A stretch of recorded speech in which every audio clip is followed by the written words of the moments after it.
pessoal, tudo bem? Bom dia, boa tarde aí para vocês. Aqui quem fala é o professor André Diz, responsável pelas disciplinas relacionadas à economia. Então separei uma questão aqui para o nosso dia Clio. A gente vai resolver uma questão de macroeconomia. E antes de fazer a resolução da questão, eu queria comentar com vocês algumas coisinhas bem rápidas aqui, né? Para vocês que estão prestando o CACD, vocês sabem que economia cobre basicamente 4 disciplinas: macroeconomia, microeconomia, economia internacional e economia brasileira, né? A gente nunca pode olhar para o retrovisor para fazer projeção, né, pessoal? Mas olhando as últimas provas, a gente percebe que os temas que têm mais sido pedidos, principalmente na primeira fase, com certeza são os temas da macro e os temas da economia brasileira.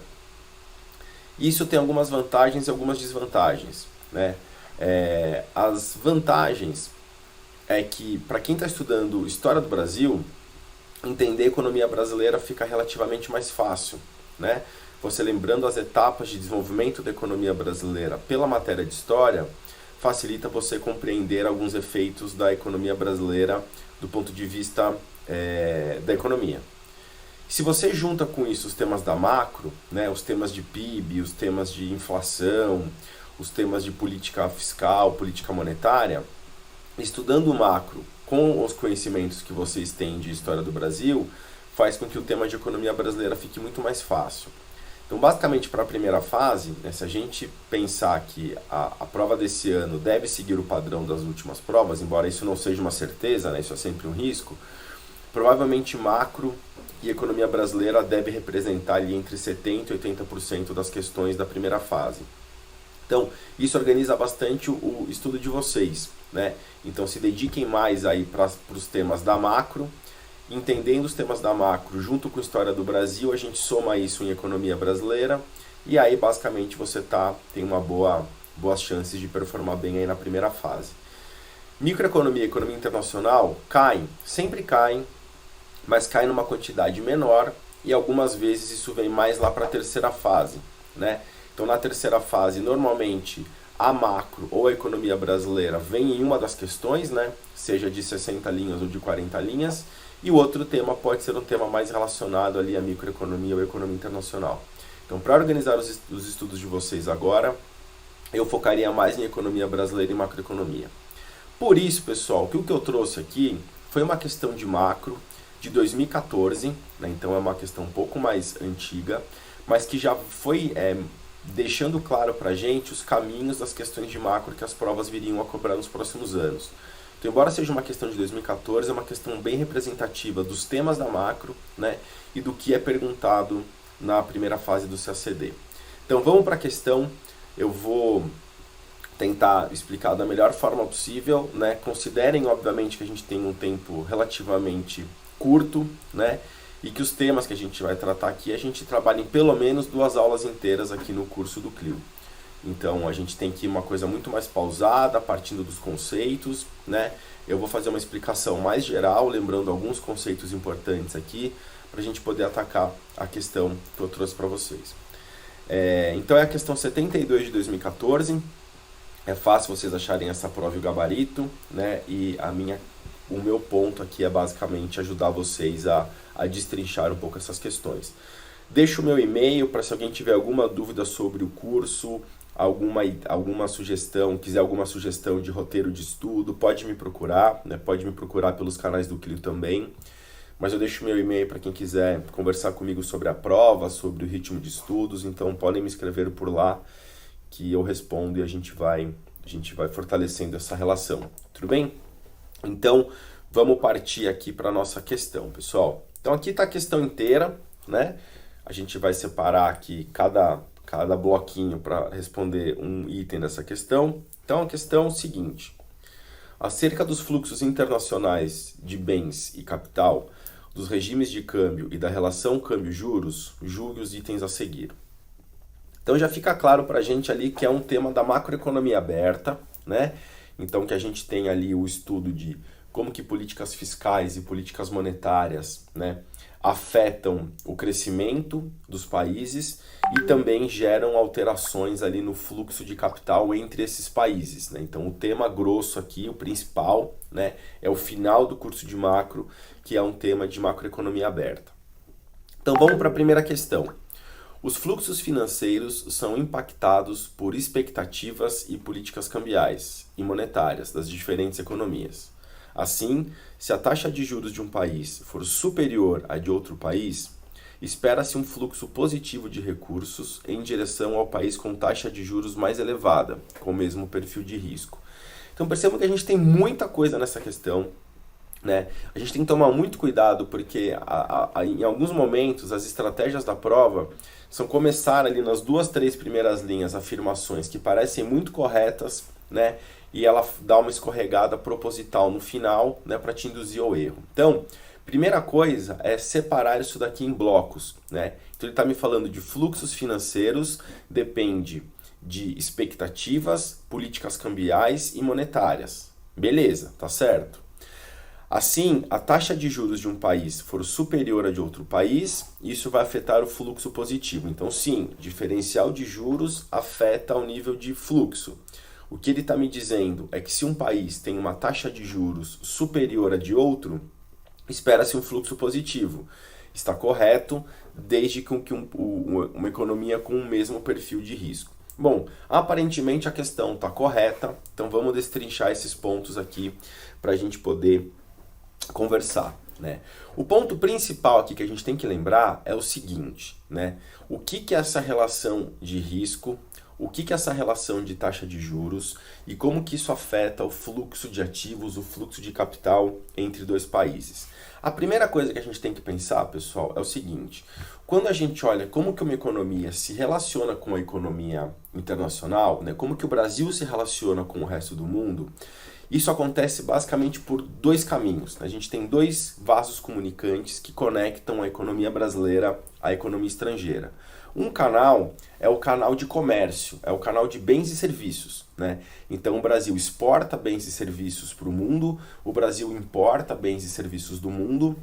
Então esse é um canal bastante relevante.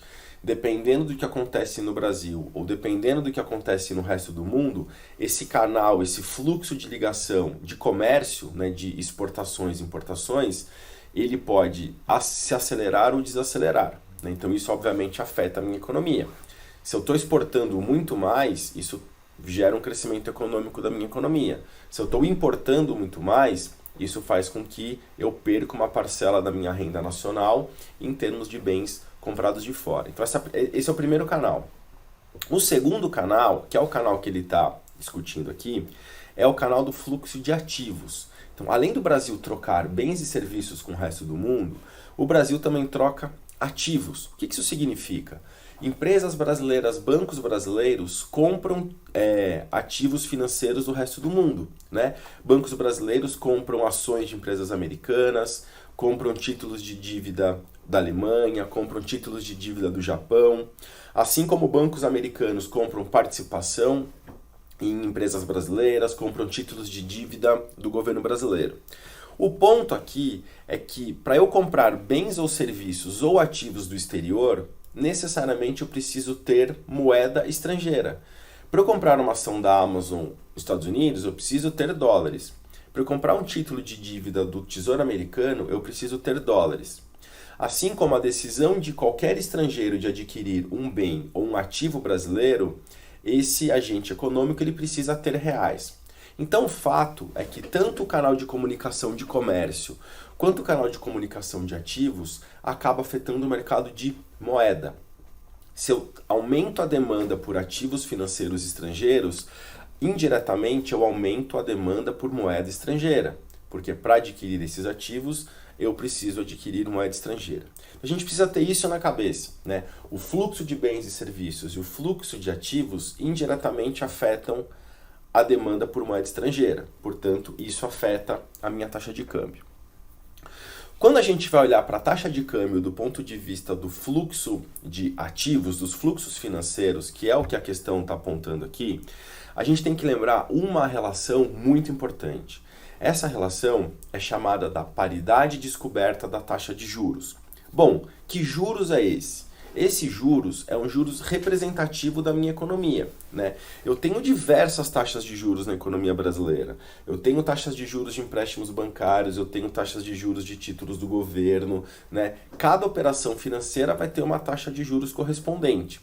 E sempre a taxa de juros reflete o risco envolvido nessa operação. Quando a gente olha para macro, do ponto de vista de uma macroeconomia aberta, a taxa de juros que a gente está olhando aqui é uma taxa de juros de referência. É como se fosse uma taxa de juros que seria uma taxa de juros de referência para todas as demais taxas de juros da minha economia. Essa taxa de juros é o que a gente chama de taxa de juros básica. No caso do Brasil, é a Selic, né? É a taxa de juros dos títulos públicos. Por quê?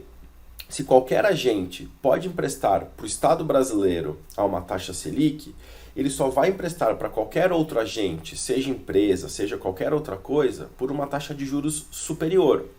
Porque, teoricamente, o risco de um país é muito menor do que o risco de qualquer empresa, de qualquer agente privado. Porque um país sempre pode aumentar os impostos para honrar seus compromissos financeiros ou sempre pode emitir moeda. Então, a taxa de juros de um país sempre vai ser a taxa de juros de referência para o mercado de crédito daquele país. Então, quando a gente olha para o caso brasileiro hoje, a Selic está em 13,75. Esse seria um patamar mínimo de taxa de juros a ser cobrado por qualquer agente financeiro para qualquer tipo de empréstimo. Então, para os Estados Unidos, a referência é exatamente a mesma.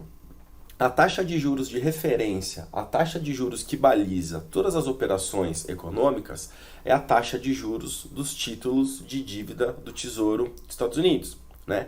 Então é um título de dívida que é emitido pelo Tesouro dos Estados Unidos e que, se você adquire esse título, a contrapartida é você receber um pagamento de juros.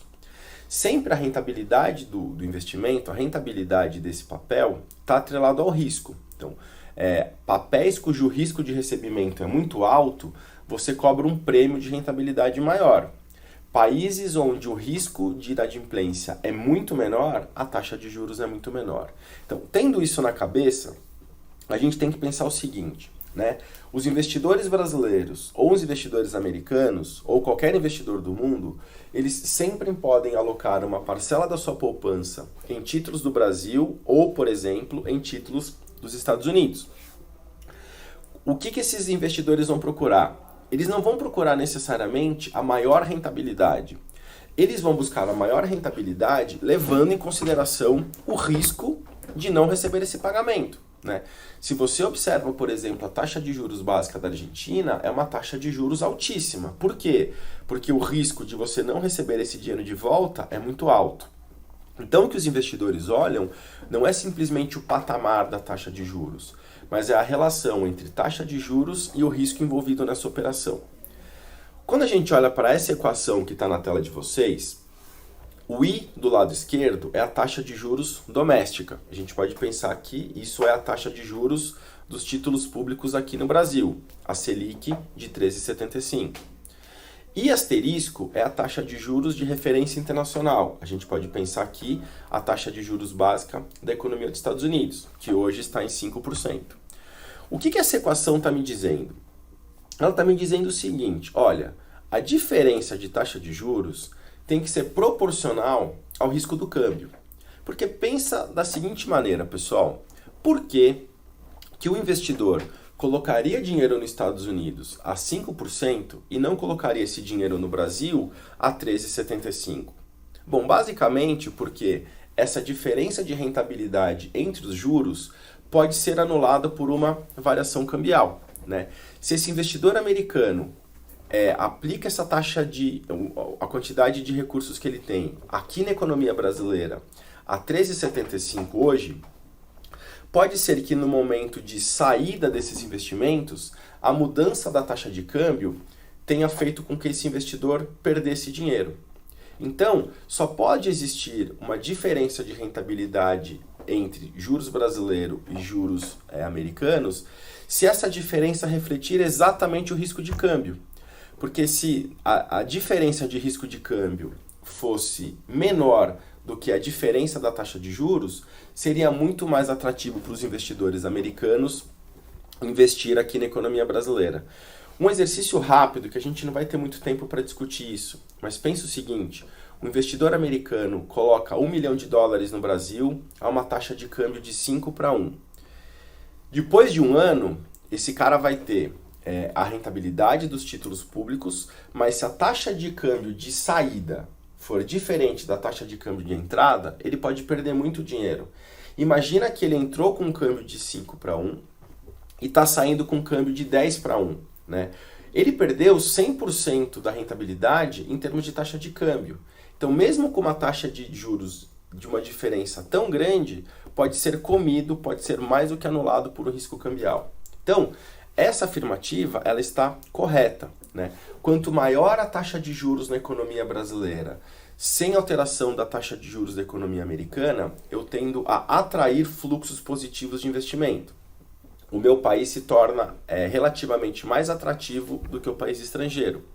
O inverso também é verdade.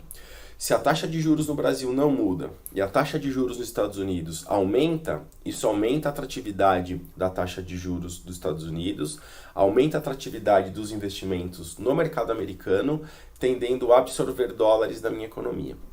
Então, um dos movimentos de entrada ou saída de dólares pode ser explicado pela movimentação da diferença da taxa de juros de referência entre o Brasil e entre Estados Unidos. Por isso que essa afirmativa está correta, né? Só perceba o tanto de coisa que a gente teve que discutir para poder chegar nessa relação. O que a gente vai fazer no curso é dividir esse problema em diversas partes e ir explicando isso camada por camada para que essa equação ganhe um sentido econômico para você, né? Você não vai decorar essa relação, você vai entender essa relação. Então, ao longo do curso, a gente vai explorar isso de uma forma mais pausada, mais organizada, para favorecer o seu entendimento. Vamos para a questão 2. A política de desvalorização da moeda nacional, que cria a necessidade de mais unidades de moeda nacional para manter a equivalência com uma unidade de moeda estrangeira, resulta em um aumento das exportações, diminuição das importações e proteção do mercado interno contra a competição externa. De novo, você tem que dividir aqui essa questão em algumas partes. Desvalorização da moeda nacional equivale a mais unidades de moeda nacional por unidade de moeda estrangeira. Tá correto, né? Se eu penso na taxa de câmbio de reais por dólar, se a taxa de câmbio passa de R$5 por dólar para R$10 por dólar, o que houve é uma desvalorização do real. Por quê? Porque antes $1 valia R$5, nessa nova conjuntura $1 vale R$10. $1 vale mais, portanto o dólar ganhou valor, o dólar apreciou frente ao real, logo o real se desvalorizou. O que você pode pensar é, antes para conseguir $1 eu entregava R$5, e agora, para conseguir a mesma unidade de dólar, eu tenho que entregar R$10, uma quantidade muito maior de moeda. Portanto, isso representa uma desvalorização da moeda nacional. Então, as 3 primeiras linhas estão corretas. O que a gente tem que concluir agora é se esse processo de desvalorização da moeda nacional leva ou tende a levar a um aumento das exportações e uma diminuição das importações, gerando uma proteção do mercado doméstico. Bom, essa alternativa, ela está correta, né? Tudo faz sentido dentro dessa questão, né? Então, o primeiro ponto que a gente tem que lembrar, né, as questões que ele coloca aqui, é o que é desvalorização da moeda nacional, né? Então, desvalorização da moeda nacional é a moeda nacional perder valor frente a uma moeda estrangeira. Então, você sempre pode fazer essa relação do jeito que eu fiz, né? Se eu tiver que entregar uma maior quantidade de moeda nacional para conseguir uma unidade de moeda estrangeira, a minha moeda se desvalorizou, né? Ela perdeu valor. E por que quando a minha moeda se desvaloriza, eu exporto mais? Aí a gente tem que lembrar que as exportações, que eu estou representando aqui como X, ela depende da taxa de câmbio e do crescimento da economia mundial. Se a economia mundial cresce, a economia mundial tende a comprar mais bens e serviços do Brasil, portanto aumentam as minhas exportações. Outra variável que afetam as minhas exportações é a própria taxa de câmbio, que aqui eu estou chamando de E. Quanto mais depreciado a taxa de câmbio, mais baratos são os produtos brasileiros cotados em dólar. Imagina que o Brasil produz uma saca de soja que o preço dela hoje aqui seja de R$200. Se a taxa de câmbio for de 5:1, essa saca de soja no Brasil custa $40. Se a taxa de câmbio passa de 5:10, portanto uma depreciação do real, essa mesma saca de soja, que continua custando R$200 no mercado brasileiro, passa a custar $20. Portanto, quanto maior a depreciação, mais baratos ficam os produtos brasileiros cotados em dólar. Por isso que uma depreciação do câmbio favorece as exportações e encarece as importações, porque se eu preciso entregar uma maior quantidade de reais para a mesma quantidade de dólares, isso faz com que em reais as importações fiquem mais caras quanto mais depreciado o meu câmbio. Então, essa é uma relação que está correta, a gente não vai ter tempo de abordar aqui, mas sempre que a gente fala de depreciação e exportações e importações, a gente precisa lembrar da condição de Marshall-Lerner e da relação da curva J, que a gente não vai ter tempo de discutir aqui, mas que a gente discute aqui no nosso curso. Tudo bem? Vamos para a questão 3. A vantagem do regime de taxas de câmbio fixa é de ajustar automaticamente a economia, o que facilita as transações internacionais e desonera o Banco Central do Brasil dessa incumbência. Bom, tá tudo errado, né? A questão aqui de taxa de câmbio que a gente precisa lembrar é que eu tenho basicamente dois regimes de taxa de câmbio. Regime de câmbio fixo e regime de câmbio flexível, né? O que é um regime de câmbio fixo? É quando o Banco Central determina o preço, fixa o preço da moeda estrangeira. E aí, se eu tiver qualquer alteração de conjuntura que pressionasse o preço dessa moeda, o Banco Central teria que intervir comprando moeda estrangeira ou vendendo moeda estrangeira para manter a taxa de câmbio nessa relação. No câmbio flexível, não. Qualquer mudança de conjuntura que torne o Brasil mais atrativo para investimentos externos ou que torne o Brasil menos atrativo, vai mudar o meu fluxo de entrada e saída de dólares na minha economia e isso vai se refletir na taxa de câmbio sem necessidade de atuação do Banco Central.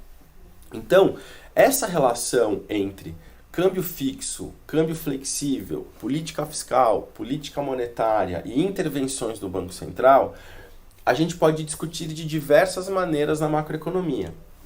Um modelo que sintetiza todas essas relações é o chamado modelo Mundell-Fleming, ou modelo ISLM-BP.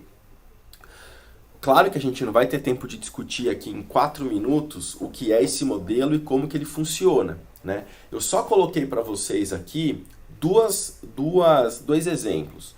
Do lado esquerdo, eu tenho uma política monetária com regime de câmbio fixo. Do lado direito, eu tenho uma política monetária com regime de câmbio flexível e mobilidade imperfeita de capitais. Percebam que o movimento do lado esquerdo é um só. O Banco Central aumenta a oferta de moeda, desloca a minha LM para a direita e eu mudo o meu ponto de equilíbrio de E0 para E1. Ponto. Né? Perceba que aqui a economia não se autoajusta. Né?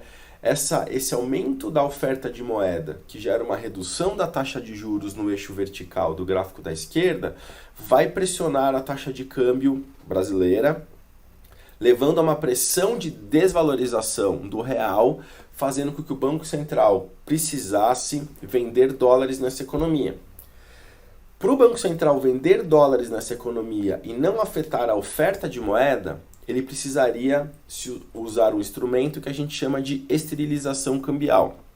Né? Então percebam que do lado esquerdo parece que o movimento é mais simples, mas esse desajuste gerado pela política monetária faz com que o Banco Central tenha que usar diversos instrumentos para estabilizar essa economia, mantendo a taxa de câmbio fixa. Então ele vai ter que, nesse caso, vender dólares no mercado e depois, para a mesma quantidade de dólares que ele está vendendo, ele vai ter que comprar títulos públicos para estabilizar a oferta de moeda e manter o câmbio fixo do jeito que ele queria. Do lado direito, a gente tem um regime de câmbio flexível, né? Percebam aqui, pessoal, que o Banco Central ele só faz um movimento. Ele desloca a minha LM para a direita, fazendo uma política monetária expansionista. O resto dos movimentos da minha curva IS e da minha curva BP, eles decorrem desse primeiro movimento do Banco Central. Então, do lado direito, a minha economia ajusta de forma automática. Uma mudança na oferta de moeda afeta os juros, que afeta o câmbio, que afeta as exportações e as importações, que deslocam a IS e que deslocam a BP. Então, essa afirmativa está errada, porque o ajuste macroeconômico ele é melhor, ele é mais natural num regime de câmbio flexível. Num regime de câmbio fixo, eu tenho uma rigidez de preço imposta pelo Banco Central que impede que essa economia se ajuste ao longo do tempo. Portanto, essa afirmativa está bastante errada e a gente consegue pensar sobre essa questão de atuação de Banco Central, atuação de política fiscal numa economia aberta através do modelo Mundell-Fleming, que é também chamado de modelo ISLM-BP. Tudo bem? A gente acaba o nosso curso de macro discutindo esse modelo ISLM-BP e as relações, os efeitos de política fiscal e política monetária sobre uma economia, considerando os regimes de câmbio fixo e o regime de câmbio flexível. Por fim, vamos para a quarta questão aqui. A adoção do câmbio flutuante apresenta a desvantagem de ficar o câmbio condicionado à movimentação especulativa dos capitais externos, que são muito voláteis e implicam excessivo ônus para a autoridade reguladora da estabilidade econômica do país, né? De novo, pessoal, peguei a mesma relação, só que agora olhando um exemplo de política fiscal, né? Por que isso está errado, né? Isso está errado porque quando a gente pensa no câmbio flutuante, né, a grande vantagem que eu tenho aqui é de que a entrada ou saída de capitais especulativos afetam a minha taxa de câmbio, mas a minha economia ela se autoajusta dada uma movimentação desse tipo de movimentação de capitais, né? Eu peguei como exemplo aqui uma política fiscal para vocês perceberem de novo, do lado esquerdo, um câmbio fixo, né? As coisas parecem mais simples, mas eu tenho toda uma pressão para manter esse equilíbrio que não se ajusta naturalmente, enquanto que do lado direito eu tenho um movimento muito mais flexível que sinaliza a capacidade de convergência por equilíbrio da minha economia, dada qualquer alteração de cenário. No exemplo do gráfico, eu estou exemplificando isso como uma política fiscal. No caso da questão, diz respeito à movimentação especulativa de capitais externos. Você sempre pode pensar que você ter um câmbio definido, um câmbio fixo, gera maior estabilidade macroeconômica. Por um lado, isso é verdade, porque a taxa de câmbio não vai variar. Mas, por outro lado, isso não te protege da movimentação de capitais especulativos, né? O George Soros fez grande parte da sua fortuna apostando contra as taxas de câmbio de países emergentes. Então, a afirmativa está errada. Você tem que tomar cuidado com o que você está olhando aqui, que movimentos especulativos não existem no câmbio fixo, né? Isso não faz sentido nenhum do ponto de vista teórico. Pessoal, tentei passar para vocês aqui um pouco da sensação do que a gente discute ao longo do curso, um tipo de questão que tem que ter bastante conhecimento de macro para conseguir resolver, e é uma questão bem típica das últimas provas do CACD na linha de macroeconomia. Então, é uma questão de 2014, mas que ela está bem atual do ponto de vista de necessidade de conhecimento de macro para resolver. E é um tipo de questão que eu aposto muito ao longo de na prova de 2023, principalmente por essas mudanças de política monetária nos Estados Unidos, mudança de política monetária no Brasil, né, os efeitos disso em termos de crescimento econômico, de movimentação de taxa de juros, de estabilidade do sistema financeiro. Então, tenho eu apostaria grandes fichas que um tema relacionado ao modelo ISLM-BP vem para a prova esse ano. Se não for na primeira fase, com certeza na terceira fase, porque é um tema bastante atual. Tudo bem? Dúvidas ou qualquer questões, me escrevam. Estou à disposição, me procurem pelos canais do Clio ou no e-mail que eu passei para vocês ali. Bons estudos e agora vamos para a reta final dessa relação. Tudo bem? Valeu, pessoal. Um abraço. Obrigado.